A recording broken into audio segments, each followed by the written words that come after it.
Have you ever used a self-directed IRA or solo 401k to invest in real estate? What are the rules people Yes. usually get wrong about it when they invest in with their own 401ks or IRAs? Cool. So, huge difference, by the way, between an IRA and a 401k. There's this thing called um, arm's length transaction. It's a prohibited transaction when you're dealing with IRAs. Okay. So, with I have both, by the way. I have IRAs and I have 401ks. For me specifically, it's a Roth. It's a self-directed Roth solo IRA. K. It's a very big Solo, okay. Okay. solo K. That's right. Interesting. Because why is it a solo K? I think it's because I'm my own employer and I'm the only employee of that company or something. I, listen, this is Okay. again kind of like our last episode where it's like I know enough about taxes to realize that I don't freaking know anything. I should probably have a really highly qualified person in my corner. That's the Hmm. same thing with this. Frankly, like I know Yep. enough about retirement accounts to know that number one, it needs to be self-directed. Number two, it needs to be Roth. And number three, 401ks slash solo Ks are far better than IRAs because you cannot fund your own deals with an IRA. You can fund your own deals with a 401k. Let me say this again because this is super freaking important. You cannot fund your own deals. It is a prohibited transaction to fund your own deal with an IRA. But with a 401k slash solo K, they're the same thing, that you can fund your own deals. And so here's my claim to fame with this. Do you know how much my EMD is? No, not off the top of my head. My earnest money is $1. Every deal that I've done, except for my very first one, ever since then, 2016 to present day 2026, every single house I've ever bought, it was $1 as an earnest money deposit. Where does that EMD sometimes come from? It comes from my self-directed Roth? Roth solo K.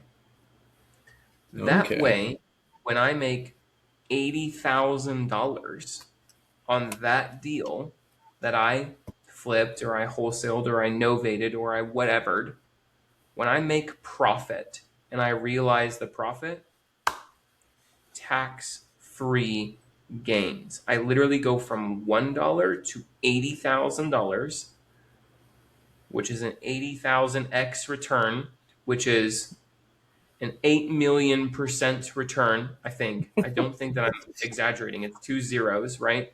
80,000, move the decimals, 800, move the decimal. It's an 8 million percent return.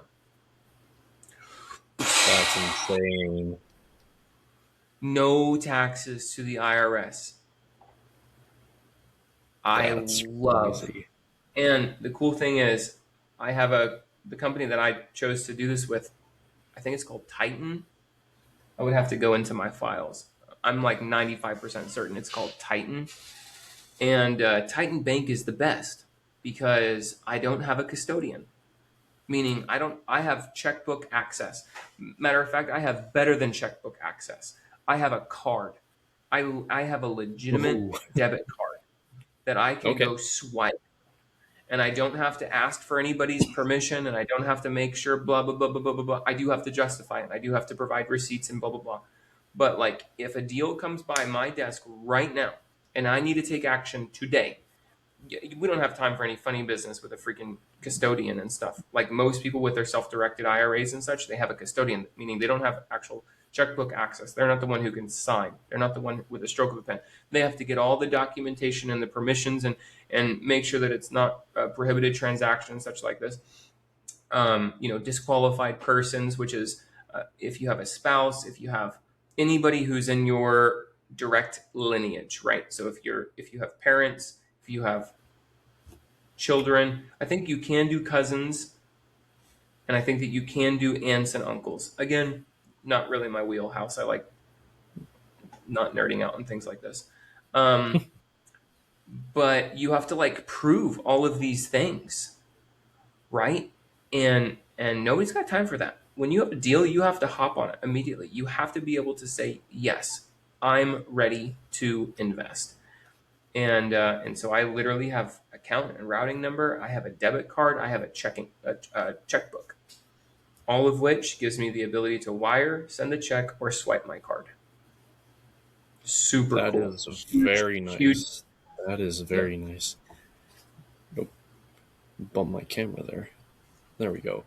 Now, with that being said, when you're forming your business entity, that is probably one of the first things you would want to set up, is it not? Now, disclaimer for everyone, this is not tax legal advice. We are not CPAs. At least I'm not. Keith can like maybe get I'm a not. junior MBA in I it. don't have anything. I barely get my driver's license. I have no other license. He talks about taxes all the time. He's like, yeah, I barely passed my driver's test. What does the red light mean? Go? Okay, my bad.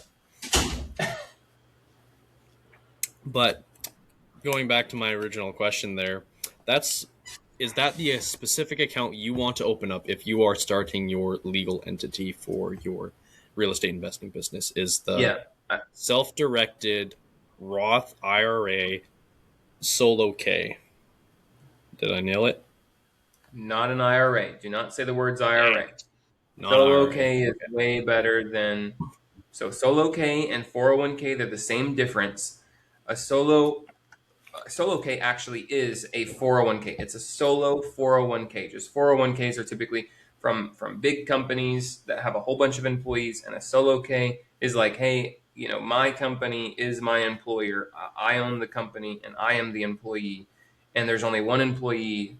That's why mine is a solo K, or at least that's what I remember from when I set this up several years ago. Um, Okay. and there's also another big difference, which is IRAs. And forgive me, I don't know these numbers at all off, at least not cold. I would have to Google it. But the limitations on your contributions to a solo K are far better than an IRA. An IRA is like 14,000, or it's like $14,500 or something like. Hey, let's just No, Google it. he's gonna go check it out now. It's pissing him off. What is the contribution limit for a 401k versus an IRA? Okay, so yeah. Oh, dude, I was totally wrong. I mean, I was right that 401ks are better than an Yep. IRA, but my numbers were totally gross. For an IRA, 7,500 bucks. Maybe I'm thinking for me and Miranda total. Yeah, it's 15,000. Oh, okay, yeah. So I get $7,500. She gets $7,500, and then for a 401k, it's $24,500. So for each of us, we can put roughly $50,000 over here and $15,000 over here for tax total. What did I say? It's like $65,000. Yeah, we can Yep. hide, if you will, $65,000 away, saying, "Hey, I put this." Oh, and then you can match. That's another thing with a Oh yeah, that's right. 401k. You can match. Your company can match you. So if I put in $24,500, then my company can match $24,500. Boom! Now I have an expense on my company. I have $50,000. I only put in $24,000, and my wife can do that as well, and she has her own company, right? And then Hmm. now we get into the complexities of a family management plan and all this cool stuff that you can do, where you're paying your kids and you're paying your family management company, and that's what's paying for their uniforms. And then we get into HSAs, which is a health savings account where you pay for like health insurance. Huge scam, freaking! It's the worst thing in all of America. I hate health insurance. HSAs, though, you can, again, we're stuffing, this is legal. Um,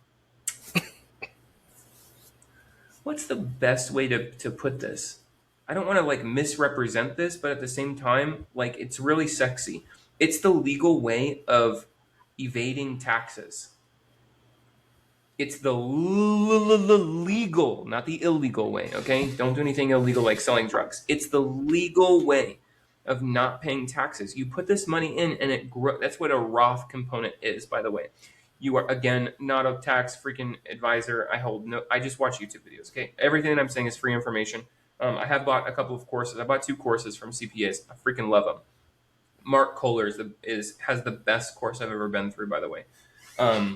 Mark Kohler's tremendous. There's a couple of great guys on YouTube that I watch. I forget this one guy's name, but he's black. He's jacked. I love him as well. He's fantastic. Super good, clean looking dude. Maybe 35 years old. Sorry, I don't know his name, but that's a good enough representation that when you see him, you'll know who I'm talking about. Anyway, the Roth component means that it grows tax-free. You're putting in post-tax money, meaning I've already paid my taxes on this money. Now it's going to grow tax-free. And the cool thing is you can still pull from this HSA. I know that your question isn't about HSA, so I'll get off this in 60 seconds. But you are able to pay for your health insurance premiums as well as any. I get blood work done at a minimum every 6 months, sometimes even quarterly. I'm going to go get PRP injections in my hair because I want a good looking scalp as I'm aging. Covers these things, whether cosmetic or in your body, outside your body, any creams, anything that keeps you healthy. I just took, man, I feel like an old man showing this, but like I have freaking pills like I'm a freaking grandpa. I just finished taking them in the last Actually, episode. yeah, I do too. I feel like such an old person when I have my little it's a little one too, but it's from Popeye supplements. It's in Canada. It's a supplement store. But Yeah, I yeah, just feel like an old person taking my supplements. It's like, oh, let me dude, open we up are. today at this time at 10 a.m. I'm taking my uh, Yeah, CLA we're chondroic ahead of the acid. times, dude. Like everyone's gonna catch up or die.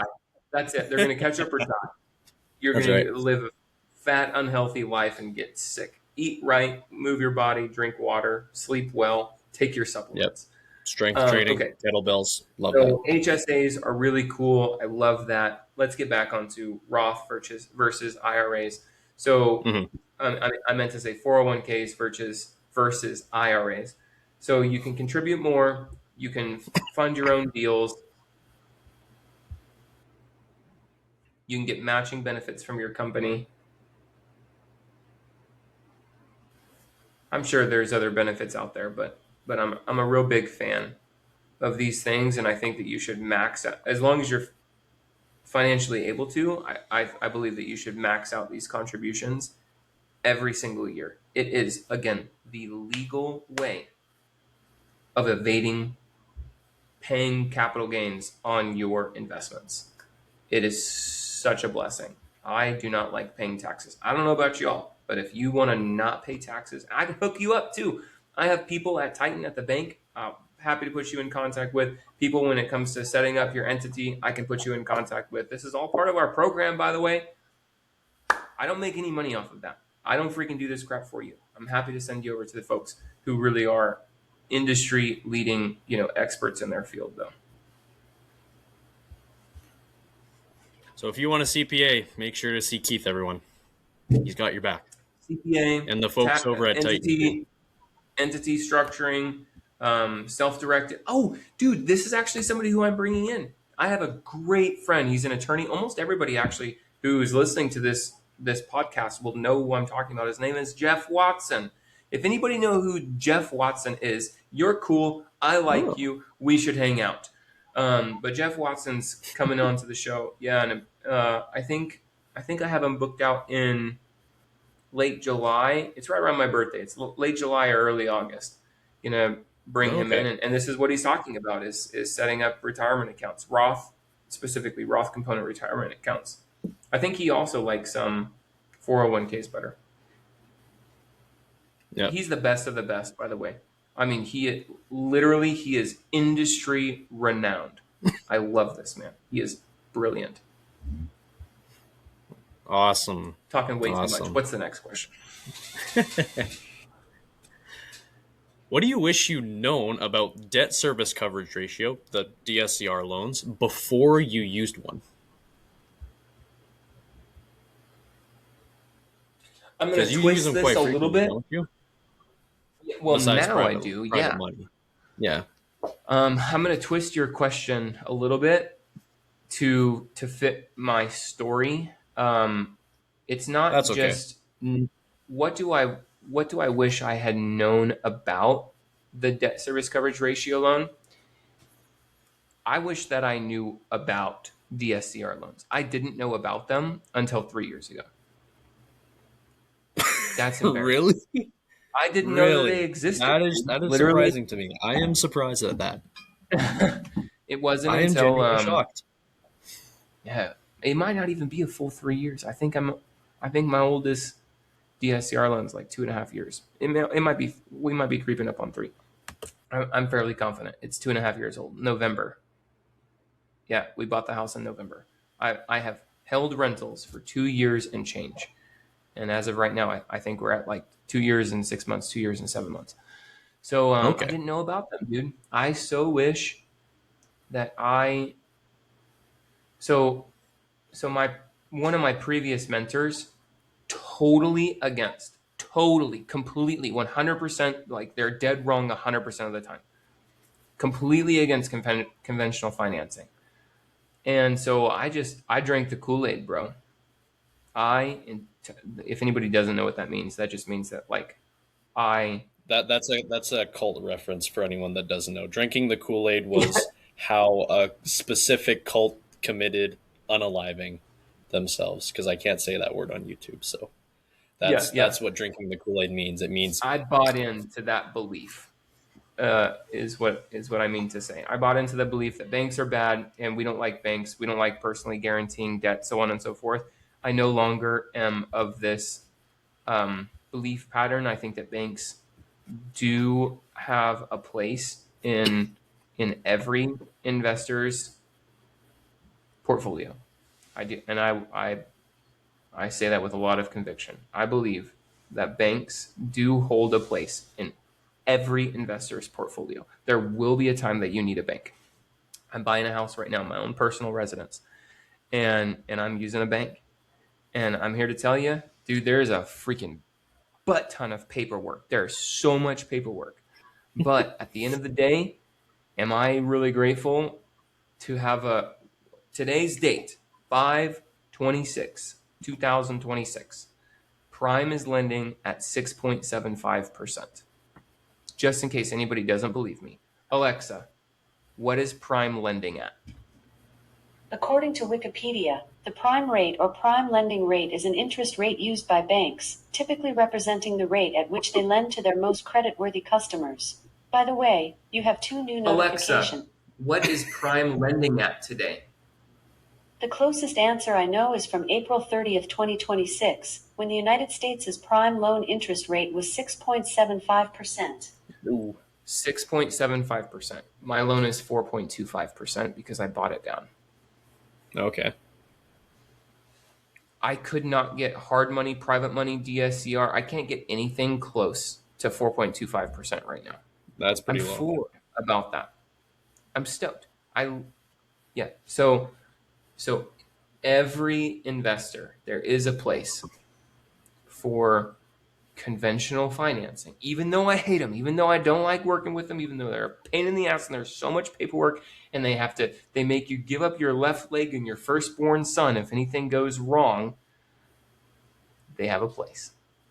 And I wish that I had known about DSCR lenders way before I did.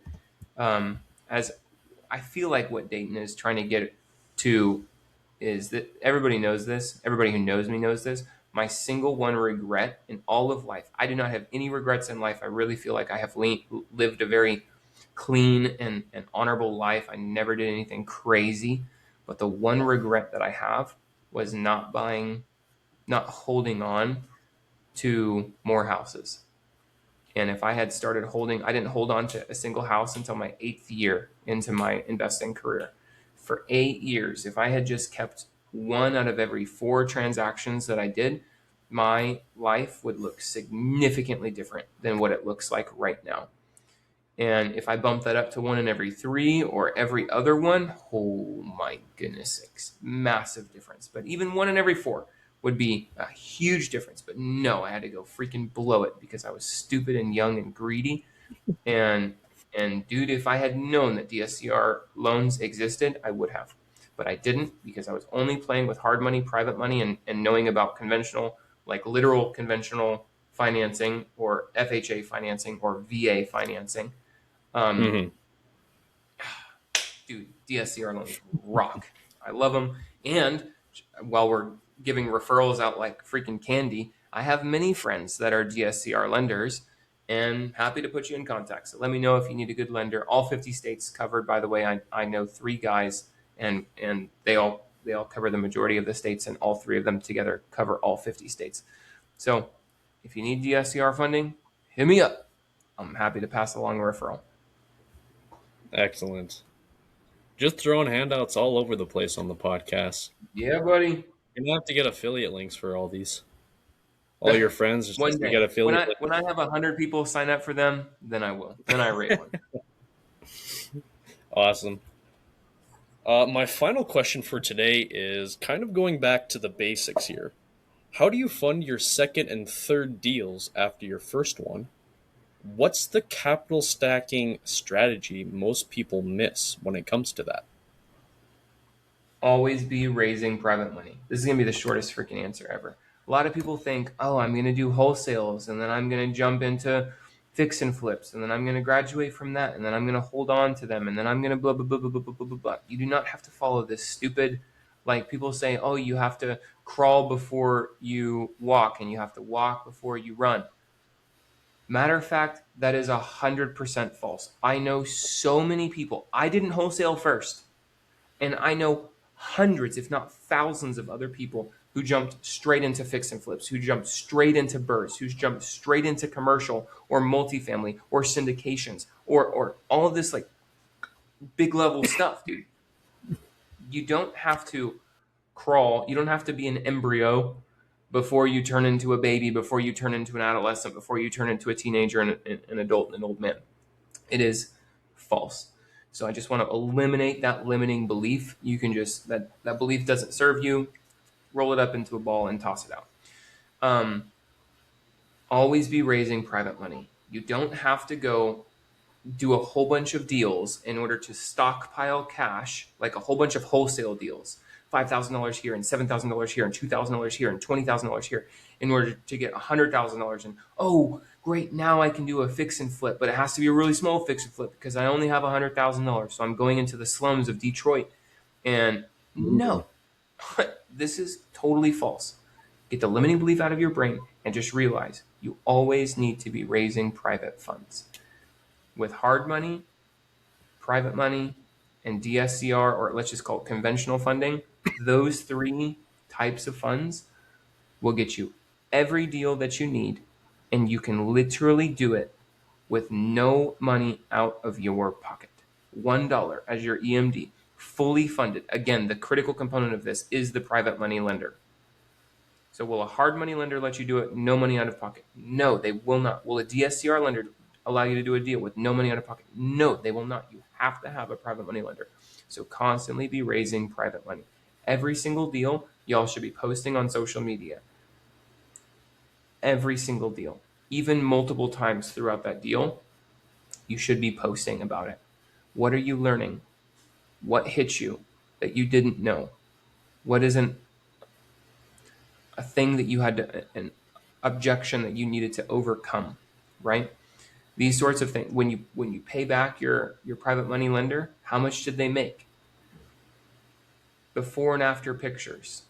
Biggest learning lesson, biggest regret. These can all turn into different social media posts. Every deal should have at least 10. I so wish that I had did this, by the way.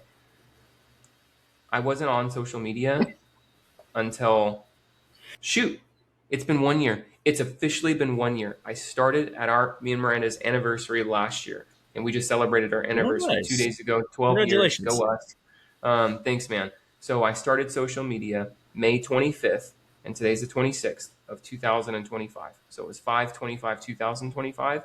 So I've just hit 1 year on social media posting. My goodness sakes, how I wish that I had posted all about all of these deals prior to that.